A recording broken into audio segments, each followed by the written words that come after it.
Speculation has increased that President Trump may be deliberately slowing the economy through tariff policies and market disruption in order to pressure the Federal Reserve into lowering interest rates, a strategy some economists liken to a J-curve reset. While Trump has publicly denied intentionally crashing the market, his social media activity and administration rhetoric have fueled debate about whether short-term economic pain is part of a broader plan for long-term gain. Since President Donald Trump took office in January, stock market performance has dropped so dramatically because of his tariff plan that speculation has veered into whether the White House may actually be trying to slow economic activity on purpose. At first, many dismissed this as conspiracy.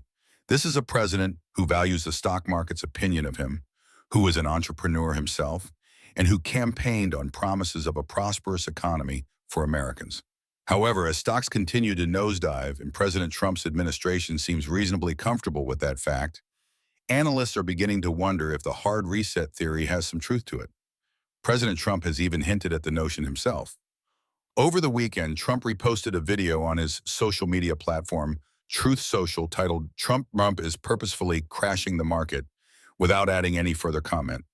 The video, first posted on Elon Musk's platform X, claims Trump is trying to engineer a cash push into treasuries, which could result in the Fed feeling pressure to slash interest rates as the economy slows. Data does support the video's theory to some extent. Namely, treasury yields, interest on the treasury, have collapsed as prices have risen, prompted by rising demand. Moreover, Trump has made no attempt to hide the fact that he wants interest rates to come down. In fact, he even said Fed Chairman Jerome Powell's job was on the line if he didn't do so.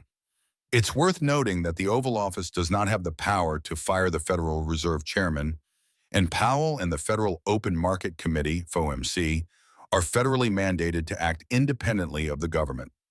Investors question the existence of a Trump master plan. Some analysts are beginning to warm to the idea that President Trump might be trying to orchestrate a slowdown of the economy to rebuild it with lower interest rates and inflation. This is what some economists call a J-curve, a period of short-term slowdown that leads to a massive takeoff.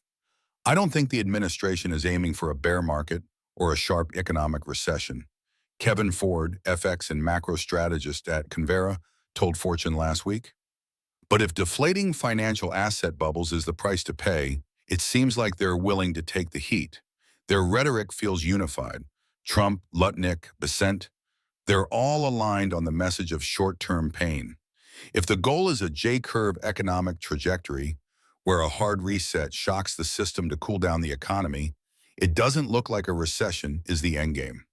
But Paul Donovan, chief economist at UBS, doesn't see evidence of a master plan at play. He said in a note on Monday, over the weekend, U.S. administration officials gave contradictory statements on trade taxes, causing investors to question the existence of a master plan. Attempts to justify attacks on the Heard Island penguins only emphasize the peculiarity of the tariff formula. U.S. President Trump took time from their golf weekend to twice post that equity declines were on purpose. Briefings, including from the president himself this weekend, sought to distance the Trump administration from the notion the markets are being deliberately damaged. Kevin Hassett, White House National Economic Council Director, told ABC's This Week over the weekend, he's not trying to tank the market, he's trying to deliver for American workers. Trump also told media aboard Air Force One this weekend that the notion of him trying to engineer a market cooldown is so stupid. He added, I don't want anything to go down, but sometimes you have to take medicine to fix something. https www.youtube.com/watch VUODWEQSVDTU, and down the market has gone. At the time of writing, the FTSE is down 10% in the past 5 days, the S&P 500 down 8.2%, and the NASDAQ down 8.5%. The White House did not immediately respond to Fortune's request for comment.